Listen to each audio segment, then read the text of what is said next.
Shock shock shock digital payment ನಂಬಿದವರಿಗೆ GST shock ಎದುರಾಗಿದೆ.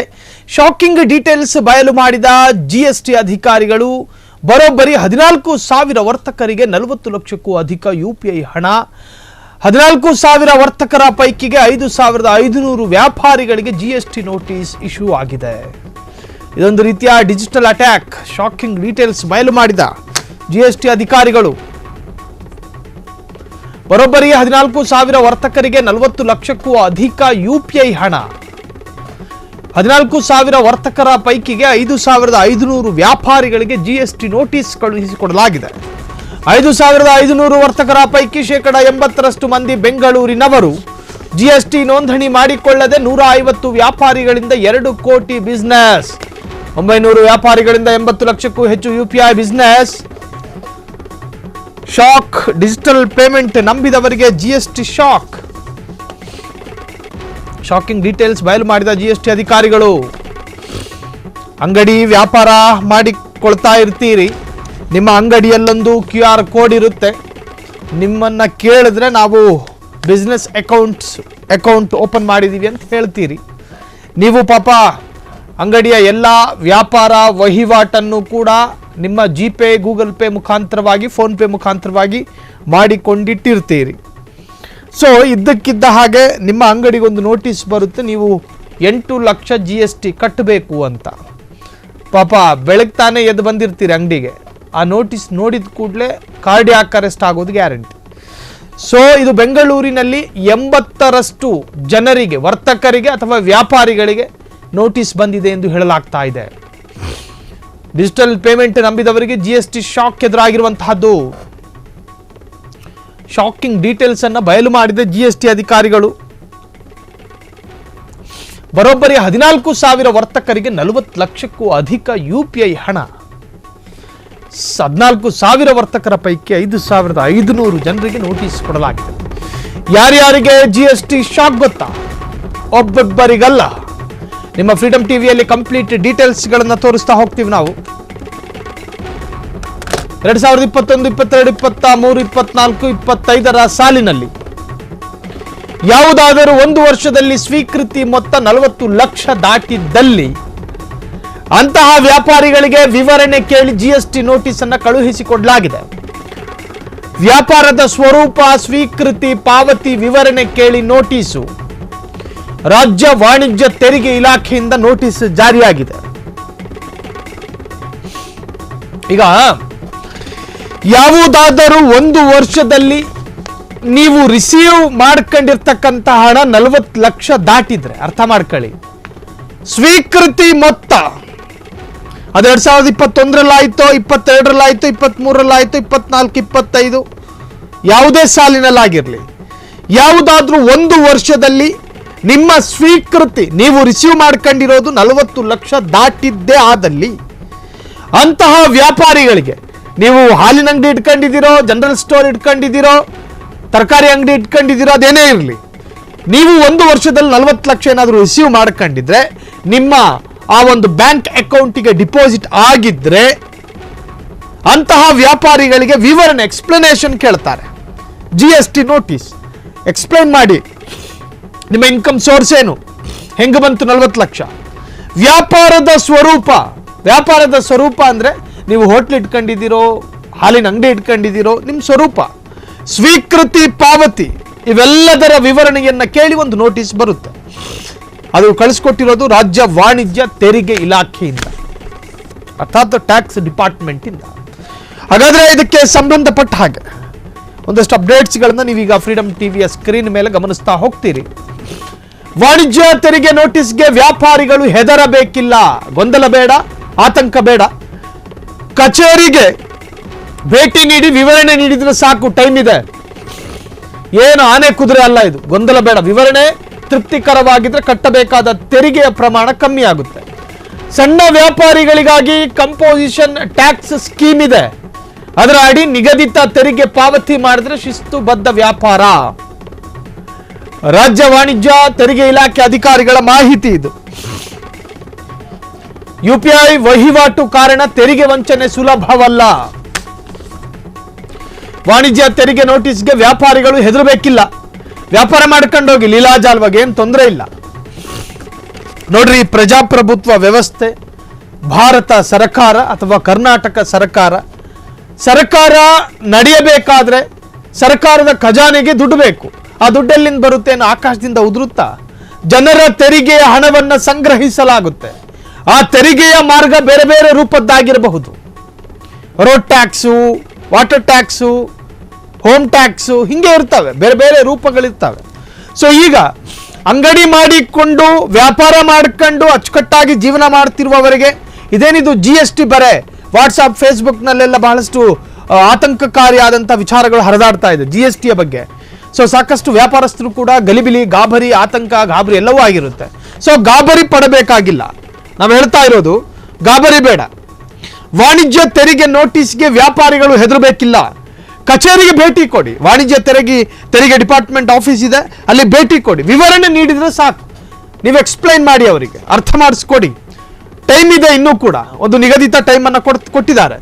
ವಿವರಣೆ ತೃಪ್ತಿದಾಯಕವಾಗಿದ್ದರೆ ನೀವೇನು ಅಲ್ಲಿ ಡಿಪಾರ್ಟ್ಮೆಂಟ್ ಆಫೀಸಿಗೆ ಹೋಗಿ ಆಫೀಸರ್ಸ್ಗಳಿಗೆ ನೀವೇನು ಎಕ್ಸ್ಪ್ಲೈನ್ ಮಾಡ್ತೀರೋ ಅದರಲ್ಲಿ ಏನಾದರೂ ಅವರು ಸ್ಯಾಟಿಸ್ಫೈಡ್ ಆದರೆ ಕಟ್ಟಬೇಕಾದ ತೆರಿಗೆಯ ಪ್ರಮಾಣ ಕಡಿಮೆ ಆಗುತ್ತೆ. ನಿಮಗೊಂದೀಗ 10,000 ಕಟ್ಟಬೇಕು ಅಂತಿದ್ರೆ ಉದಾಹರಣೆಗೆ 5,000 ಕಟ್ಟಿ ಬರ್ಬೋದು ನೀವು. ಸೊ ಹಾಗಾಗಿ ಸಣ್ಣ ವ್ಯಾಪಾರಿಗಳಿಗೆ, ಇನ್ನು ಸಣ್ಣ ಏನೋ ಗೂಡಂಗಡಿ ಇಟ್ಕೊಂಡಿರ್ತಾರೆ ಕೆಲವರು, ಅಲ್ಲೂ ಕೂಡ UPI ಬಳಕೆ ಆಗುತ್ತೆ. ಅಂಥ ವ್ಯಾಪಾರಿಗಳಿಗೆ ಸ್ವಲ್ಪ ರಿಯಾಯಿತಿ ಇದೆ. ಕಂಪೋಸಿಷನ್ ಟ್ಯಾಕ್ಸ್ ಸ್ಕೀಮ್ಗಳಿದ್ದಾವೆ, ನಿಮಗೆ ಅನುಕೂಲ ಆಗುವಂಥ ಸ್ಕೀಮ್ಗಳಿದ್ದಾವೆ. ಅದರ ಅಡಿ ನಿಗದಿತ ತೆರಿಗೆ ಪಾವತಿಸಿದ್ರೆ ಶಿಸ್ತುಬದ್ಧ ವ್ಯಾಪಾರ. ಹಿಂಗೆಲ್ಲ ಕಾನೂನು ಚೌಕಟ್ಟಿನ ಒಳಗೆ ನೀವೇನಾದರೂ ವ್ಯಾಪಾರ ಮಾಡುವುದಾದರೆ ನಿಮ್ದೊಂಥರದ್ದು ಶಿಸ್ತುಬದ್ಧ ವ್ಯಾಪಾರವಾಗಿ ಮಾರ್ಪಡುತ್ತೆ. ನೀವು ಯಾವ ಇಲ್ಲಿಗಲ್ಲೂ ಅಲ್ಲ, ಎಲ್ಲವೂ ಕಾನೂನಾತ್ಮಕವಾಗಿ ನೀವಿರ್ತೀರಿ. ರಾಜ್ಯ ವಾಣಿಜ್ಯ ತೆರಿಗೆ ಇಲಾಖೆ ಅಧಿಕಾರಿಗಳ ಮಾಹಿತಿ ಇದು. ಅಧಿಕೃತವಾದ ಮಾಹಿತಿಯನ್ನು ನಾನು ಹೇಳ್ತಾ ಇದ್ದೀವಿ. UPI ವಹಿವಾಟು ಕಾರಣ ತೆರಿಗೆ ವಂಚನೆ ಸುಲಭವಲ್ಲ.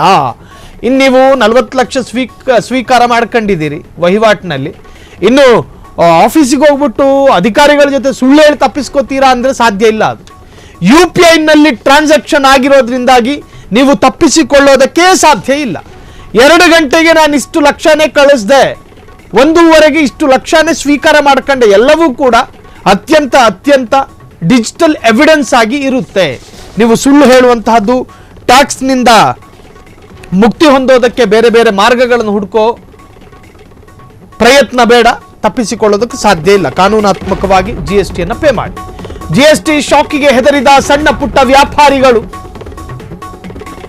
ನೀವು ಆನ್ಲೈನ್ ಪೇಮೆಂಟ್ಗಳನ್ನ ಮೆಚ್ಚಿಕೊಂಡಿದ್ದೀರಾ, ಜೊತೆಗೆ ಅನಿವಾರ್ಯವೂ ಕೂಡ ಹೌದು. ಹಾಗಾದ್ರೆ ಒಮ್ಮೆ ನೀವು ಈ ಸ್ಟೋರಿಯನ್ನ ಮಿಸ್ ಮಾಡದೆ ನೋಡಿ. ಆನ್ಲೈನ್ ಪೇಮೆಂಟ್ ನಂಬಿಕೊಂಡು ಟೀ, ಕಾಫಿ, ಜ್ಯೂಸ್ ಅನ್ನ ಕುಡಿಬೇಡಿ. ಬೇಕರಿ ಐಟಮ್ಮು, ಹಣ್ಣು, ತರಕಾರಿ ಅಂತಾನು ಕೂಡ ಖರೀದಿ ಮಾಡಬೇಡಿ. ಆನ್ಲೈನ್ ಪೇಮೆಂಟ್ಗಳಿಗೆ ಬೆಂಗಳೂರಿನಲ್ಲಿ ಬಿದ್ದಿದೆ ಬ್ರೇಕು.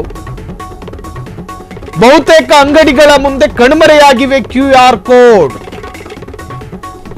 ಇದು ಸಣ್ಣ ವ್ಯಾಪಾರಿಗಳಿಗೂ GST ನೋಟಿಸ್ ಕೊಟ್ಟ ಎಫೆಕ್ಟ್.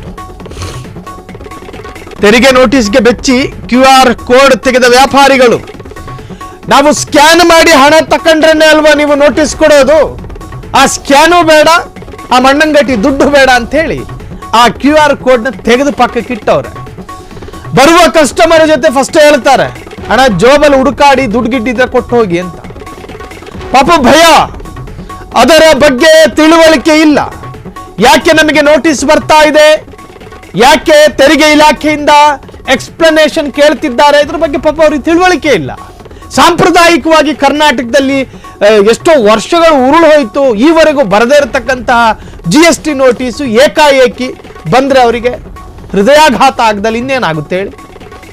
ಸೊ ಬೆಂಗಳೂರಿನ ಬಹುತೇಕ ಅಂಗಡಿಗಳಲ್ಲಿ QR ಕೋಡ್ನ ಸ್ಕ್ಯಾನರ್ ಕಾಣಿಸೋದಿಲ್ಲ. ಯಾಕೆ ಅಂತ ಕೇಳಿದ್ರೆ ಭಯ ಪಾಪ ಅವರಿಗೆ. ಇನ್ನು ಇದರಲ್ಲಿ ಸ್ಕ್ಯಾನ್ ಮಾಡಿ ಸ್ವೀಕಾರ ಮಾಡ್ಕೊಂಡ್ರೇನೆ ಅಲ್ವಾ ನೋಟಿಸು, ಯಾಕೆ ಬೇಕಾ ಜಂಜಾಟ? ಕ್ಯಾಶ್ ತಗೊಳ್ಳೋದು, ಐಟಮ್ ಕೊಡೋದು. ಸೊ ಹಂಗಾಗಿ ಈ ತೆರಿಗೆಯ ಇಲಾಖೆಗೆ ಹೇಳುವಂತಹದ್ದು, ಅಂಗಡಿಗಳನ್ನು ಫಸ್ಟ್ ಜಾಗೃತಿ ಮೂಡಿಸಿ ಅವರಿಗೆ ಇದ್ರ ಬಗ್ಗೆ ಹೇಳ್ಕಡಿ. ನಾವು ಯಾಕೆ ನಿಮಗೆ ನೋಟಿಸ್ ಕಳಿಸ್ತೀವಿ, ನೀವು ಯಾಕೆ ನಮಗೆ ಎಕ್ಸ್ಪ್ಲನೇಷನ್ ಕೊಡಬೇಕು, ಇದ್ರ ಬಗ್ಗೆ ತಿಳುವಳಿಕೆ ಕೊಡಿ. ಅದಾದ ನಂತರ ಬೇಕಾದ್ರೆ ನೋಟಿಸ್ ಜಾರಿ ಮಾಡಬಹುದು. ಬೆಂಗಳೂರಿನ ಬಹುತೇಕ ವ್ಯಾಪಾರಸ್ಥ ಅಂಗಡಿಗಳಿಗೆ ಗೊಂದಲಗಳಾಗಿದೆ ಕೆಲ ದಿನಗಳಿಂದ. ಒಂದಷ್ಟು ವ್ಯಾಪಾರಿಗಳಿಗೆ ಆತಂಕ. ನಾವು ಇಷ್ಟು ವರ್ಷ ವ್ಯಾಪಾರ ಮಾಡ್ಕೊಂಡು ಹೋಗಿದ್ದೀವಿ, ಯಾವ ನೋಟಿಸು ಇಲ್ಲ, ಯಾವ ಕಾಗದದ ಪತ್ರನೂ ಇಲ್ಲ, ಯಾವ GST ಇಲ್ಲ, ಯಾವ ಮಣ್ಣಂಗಟ್ಟಿನೂ ಇಲ್ಲ. ಏಕಾಏಕಿ ಈಗ ನೋಟಿಸ್ ಬರ್ತಾ ಇದೆ, ಯಾಕೆ ಗಾಬರಿ ಆಗ್ತಾರೆ? ಈ ವಾಣಿಜ್ಯ ತೆರಿಗೆ ಇಲಾಖೆಯವರು ಮೊದಲು ಮಾಡಬೇಕಾಗಿರೋ ಕೆಲಸ ಏನು? ಬೆಂಗಳೂರಿನ ಭಾಗಶಃ ಭಾಗಗಳಲ್ಲಿ ಒಂದು ಕ್ಯಾಂಪೇನ್ ಮಾಡಬೇಕು. ಈ ತರಹದ ವ್ಯಾಪಾರಸ್ಥರಿಗೆ GST ಬಗ್ಗೆ ತಿಳುವಳಿಕೆಗಳನ್ನು ಕೊಡಿ. ಇದಕ್ಕಿದ್ದ ಹಾಗೆ ನೀವು ಇಲಾಖೆಯಿಂದ ನೋಟಿಸ್ ಇಶ್ಯೂ ಮಾಡ್ತೀರಿ. ಕೆಲವರು ನೋಡಿ ಹೃದಯಾಘಾತ ಆಗೋದೊಂದು ಬಾಕಿ. ನಮ್ಮ ಜೊತೆ ಮಾಧ್ಯಮದವ್ರ ಜೊತೆ ಸಾಕಷ್ಟು ಕಷ್ಟಗಳನ್ನು ಹಂಚ್ಕೊಂಡ್ರು. ನೋಡಿ, ನಾವು ವ್ಯಾಪಾರ ಮಾಡದೇ ಇಷ್ಟು, ನಮಗಿಷ್ಟು ಟ್ಯಾಕ್ಸ್ ಬಂದರೆ ನಾವೆಲ್ಲಿಂದ ಕಟ್ಟೋಣ? ಕೆಲವರು 14 ಲಕ್ಷ 7 ಲಕ್ಷ. ಅದಕ್ಕೆ ಅದರದೇ ಆದಂತಹ ಬೇರೆ ಬೇರೆ ಕಾರಣಗಳಿದಾವೆ ಬಿಡಿ. ಟೆಕ್ನಿಕಲ್ ಇಶ್ಯೂ ಅಂತ ಹೇಳ್ತಾರೋ ಮತ್ತೊಂದು ಕಾರಣ ಕೊಡ್ತಿದ್ದಾರೋ ಗೊತ್ತಿಲ್ಲ, ಬಟ್ ಅದು ಚರ್ಚೆಯಲ್ಲಿದೆ. ಹಾಗಾಗಿ ವಾಣಿಜ್ಯ ತೆರಿಗೆ ಇಲಾಖೆಯವರು ಈ ನೋಟಿಸನ್ನು ಇನ್ನೂ ಸುಲಲಿತವಾಗಿ ಜಾರಿಗೆ ಮಾಡುವುದೇ ಆದರೆ ಮೊದಲು ಗೂಡಂಗಡಿಗಳು, ಸಣ್ಣ ಪುಟ್ಟ ವ್ಯಾಪಾರಸ್ಥರಿಗೆ ಇದ್ರ ಬಗ್ಗೆ ತಿಳುವಳಿಕೆ ಕೊಡಿ.